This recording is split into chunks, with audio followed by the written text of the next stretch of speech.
Et également au cœur du débat animé par le professeur Pierre de Ronsavalon. C'était hier au Codestria, l'historien français a analysé les mutations en cours et les formes de retournement de la démocratie contre elle-même. Selon ce professeur au Collège de France, la démocratie n'est pas seulement une forme de régime politique, mais également une forme de société. Suivez plutôt au micro de Fatima Taba et Alun Diagne. Je suis venu discuter des problèmes de la démocratie. Je suis venu expliquer surtout qu'il n'y avait pas de modèle de la démocratie, mais qu'il fallait surtout discuter des expériences de la démocratie. Et que ce qu'il y avait de plus important à discuter, c'était les problèmes de la démocratie que chacun rencontrait.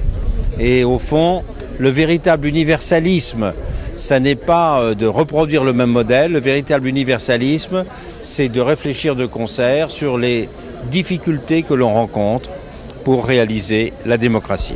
La démocratie n'est pas simplement un régime électoral, la démocratie n'est pas simplement un régime de la décision, la démocratie est un régime de la délibération, c'est-à-dire de la discussion publique sur ce que veut dire la vie en commun.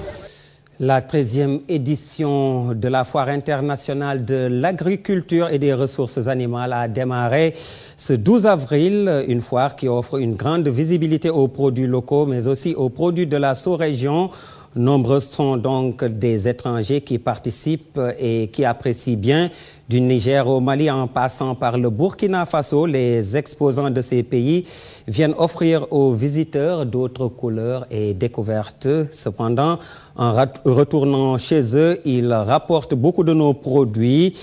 En quelque sorte donc de l'échange. Suivez plutôt dans ce reportage avec Nafissatou Silla. La foire internationale de l'agriculture et des ressources animales n'est pas seulement réservée aux produits sénégalais. Nombreux sont les étrangers qui y participent. Pour certains, c'est même l'occasion d'importer leur pays à Dakar. On va apporter le pain tissé appelé Faso d'Anfani, apporter des batiks aussi que vous voyez. On a de l'artisanat comme les chaussures, on fait des chemises, on fait des robes, on fait aussi des boubous que vous voyez. J'apporte toujours la vannerie, l'encens. Et j'apporte aussi un peu de produits artisanaux, le cuir. Le cliché, c'est une viande séchée, une viande de bœuf bien préparée et séchée, après grillée. Du Niger au Mali, en passant par le Burkina Faso, les exposants étrangers sont bien appréciés. Les consommateurs sénégalais estiment que le secteur alimentaire constitue un levier important pour l'intégration africaine. Pousser les gens, les populations, à s'intégrer autrement, c'est-à-dire à acheter des produits de la sous-région, à avoir une Afrique dans leur salon, une Afrique dans leur assiette, une Afrique dans leur salle de bain, parce que c'est bien d'avoir le karité de Kédougou, et d'avoir peut-être le carilor aussi du Burkina Faso, d'essayer d'avoir le miel peut-être du Burkina, d'avoir le tamarin du Mali, plutôt que d'aller chercher le tamarin à Dubaï ou ailleurs. Ces exposants vendent certes leur pays, mais en revanche, ils raffolent des produits sénégalais. Je prends le tchouraï de Sénégal pour amener au pays. Et là-bas aussi, je vends. Tellement le Niger aime le tchouraï de Sénégal. Il ne veut même pas nos tchouraï. En étant au Sénégal, déjà, on mange le tchèp qu'on aime bien. Et il y a les chaussures aussi que des commerçants vendent à la Médina. Et on apporte aussi du poisson sec. En fin de compte, c'est un échange de produits que nous faisions. Pour cette 13e édition de la FIARA, le thème retenu porte sur les technologies en rapport avec la souveraineté alimentaire. Mais pour cela, les Africains doivent davantage insister sur le consommé africain.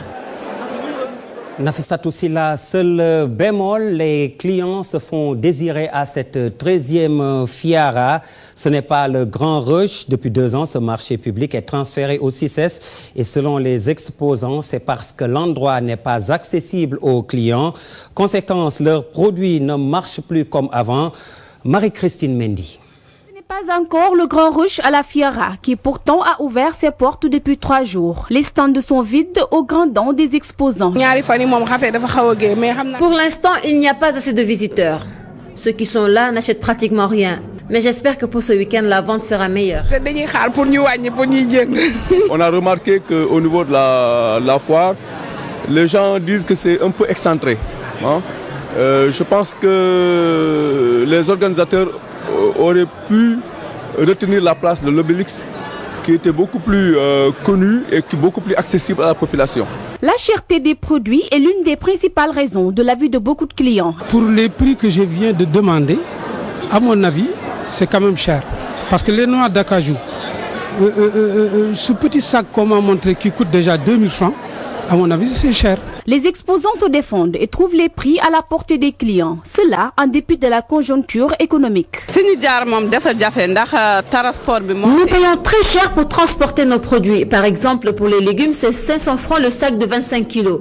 Donc, c'est normal que les prix soient ainsi. Et à mon avis, ce n'est pas du tout cher, car nous vendons les kilos de carottes et de pommes de terre à 250 francs.